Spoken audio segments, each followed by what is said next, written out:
Jumpa lagi dengan mata pelajaran Bahasa Indonesia.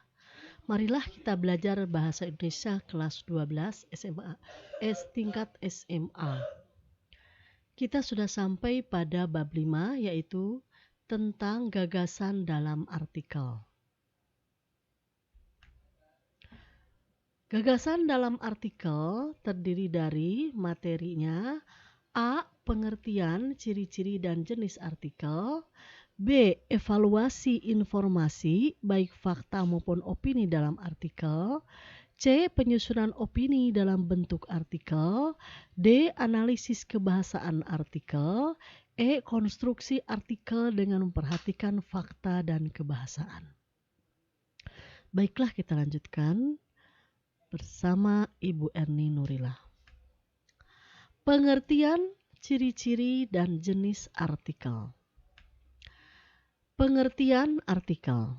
Artikel merupakan tulisan lepas berisi opini seseorang yang mengupas tuntas suatu masalah tertentu yang sifatnya aktual atau kontroversial dengan tujuan untuk memberitahu atau informatif dan meyakinkan atau disebut persuasif argumentatif atau menghibur halayak pembaca atau rekreatif. Artikel memiliki ciri-ciri. 1. A ditulis berdasarkan fakta dan pandangan penulisnya. B. Mengandung gagasan aktual. C. Mengandung unsur intelektualitas atau pengetahuan. D. Bukan merupakan hasil plagiasi. E. Mengungkap masalah dan pemecahannya. F. Topik yang dibahas menyangkut kepentingan publik. G. Menampilkan identitas atau nama penulis. Adapun jenis-jenis artikel, 1 berdasarkan isi dan yang kedua berdasarkan sudut pandang penulis. Berdasarkan isi, 1 ada yang disebut dengan artikel praktis, yang kedua artikel ringan, ketiga artikel halaman opini, keempat artikel analisis ahli, keenam artikel religi. Sedangkan jenis artikel berdasarkan sudut pandang penulis, 1 ada artikel deskripsi, 2 artikel eksplanatif, 3 artikel prediktif, dan 4 artikel preskriptif. Bagian B, yaitu evaluasi informasi dalam artikel, yaitu bisa melalui menemukan informasi dalam artikel, dan yang kedua langkah evaluasi informasi itu membedakan informasi, yaitu ada yang berbentuk fakta dan opini. Menemukan informasi dalam artikel, yaitu informasi dalam artikel bisa berdasarkan opini atau berdasarkan fakta. Opini, kalimat yang mengandung opini, contohnya, hujan di daerah pedesaan aromanya seperti rumput basah. Sedangkan yang berbentuk fakta, kalimat yang mengandung fakta yaitu aroma yang pertama dikenal sebagai petrichor dan yang lain disebut ozon. Jadi itu jelas berupa fakta. Dalam membedakan informasi, opini atau fakta, kita bisa melihat ciri-cirinya. Ciri opini pertama berupa pendapat. Yang kedua tidak dapat bukti yang jelas. Yang ketiga bersifat subjektif. Yang keempat belum teruji kebenarannya. Yang kelima peristiwanya belum terjadi. Sedangkan informasi berupa fakta, pertama, benar-benar terjadi dan nyata. Yang kedua, teruji kebenarannya. Yang ketiga, bukti terpublikasi secara luas. Yang keempat, bersifat objektif. Yang kelima, keterangan waktu dan tempat jelas. C. Penyusunan opini dalam bentuk artikel. Dalam penyusunan opini itu bisa dalam mengungkapkan opini dan pendekatan penyusunan artikel. Aspek penting dalam menyusun opini, pertama argumentasi, yang kedua bahasa yang digunakan. Aspek argumentasi pertama harus didukung data aktual. 2. Berisi analisis. 3. Subjektif. 4. Konstruktif. 5. Memberikan solusi atas masalah yang disampaikan. Sedangkan bahasa yang digunakan, 1. Ilmiah populer. Yang kedua, sesuai sasaran pembacanya. Yang ketiga, kalimat tidak terlalu panjang. Yang keempat, mudah dibaca dan dipahami. Yang kelima, komunikatif dan efektif. Sedangkan yang terakhir adalah tidak bertele-tele. 6 macam pendekatan menulis artikel di media massa dalam buku Menulis di Media Massa oleh Pariyati Sudirman. Pertama, menggunakan pendekatan deduktif. Yang kedua, bisa menggunakan pendekatan induktif. Yang ketiga, menggunakan pendekatan kronologis. Yang keempat, menggunakan pendekatan logis. Yang kelima, menggunakan pendekatan spasial. Dan yang keenam, menggunakan pendekatan topikal. Bagian D. Analisis unsur kebahasaan artikel. Itu ada 3 unsur.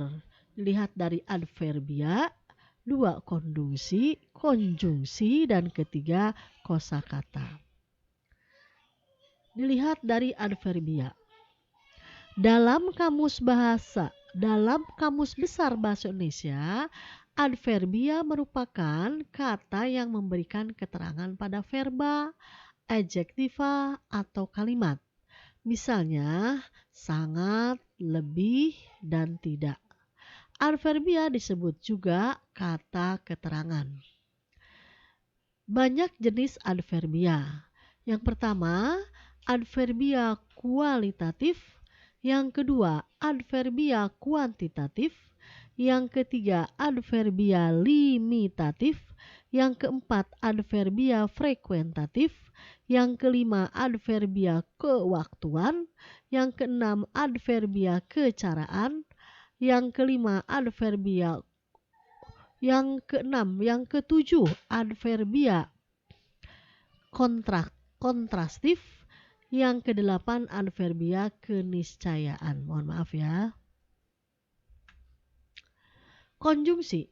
Konjungsi adalah kata atau ungkapan yang menghubungkan dua satuan bahasa yang sederajat, yaitu kata dengan kata, frase dengan frase, klausa dengan klausa, serta kalimat dengan kalimat. Konjungsi yang digunakan untuk memperkuat argumentasi yaitu ada kata selain itu, misalnya, padahal, justru, dan sebagainya. Konjungsi yang digunakan untuk menyatakan hubungan sebab akibat adalah sejak, sebelumnya, dan seterusnya. Konjungsi yang digunakan untuk menyatakan harapan ada kata supaya, ada kata agar, dan sebagainya. Kosakata.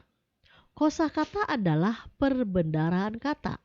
Penulis artikel memerlukan kosakata yang menarik untuk meyakinkan pembaca atas opini yang disampaikannya.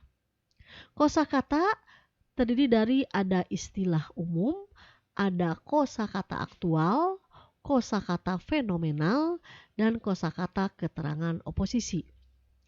Yang termasuk istilah umum adalah untuk mempermudah pemahaman pembaca. Yang termasuk aktual yaitu yang mengandung peristiwa mutakhir atau disebut dengan up to date. Yang ketiga fenomenal yaitu kosakata yang sedang ramai dibicarakan masyarakat. Dan yang terakhir adalah keterangan oposisi, yaitu frase yang menerangkan suatu subjek maupun objek. Penyusunan artikel dengan memperhatikan fakta. Dalam menyusun artikel sesuai dengan fakta dan menyajikan artikel harus juga dengan fakta.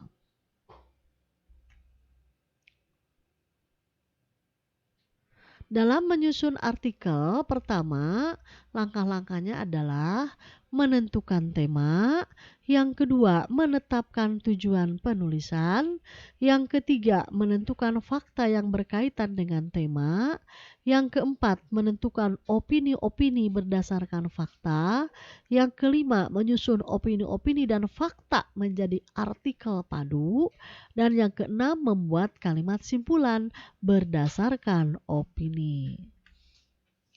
Sampailah kepada menulis artikel ya. Konstruksi artikelnya pertama ada judul, yang kedua ada bagian pembuka, yang ketiga ada bagian isi, dan yang keempat ada bagian penutup atau simpulan. Langkah-langkah menyusun artikel yaitu tadi sudah saya sampaikan. Penyajian artikel. Setelah menyusun artikel, maka tibalah pada penyajian artikel. Yang pertama, langkah-langkahnya, artikel menggunakan kutipan kata-kata seseorang. Biasanya ditandai dengan adanya tanda petik 2. Yang kedua, menggunakan sudut pandang penulis dalam bentuk penafsiran terhadap fakta. Yang ketiga, menggunakan kata yang tidak pasti seperti mungkin, rasanya, dan seterusnya. Yang keempat, menggunakan kata yang bertujuan menyampaikan sesuatu. Misalnya sebaiknya, saran, pendapat, dan sebagainya. Demikian yang dapat saya sampaikan. Terima kasih. Wassalamualaikum warahmatullahi wabarakatuh.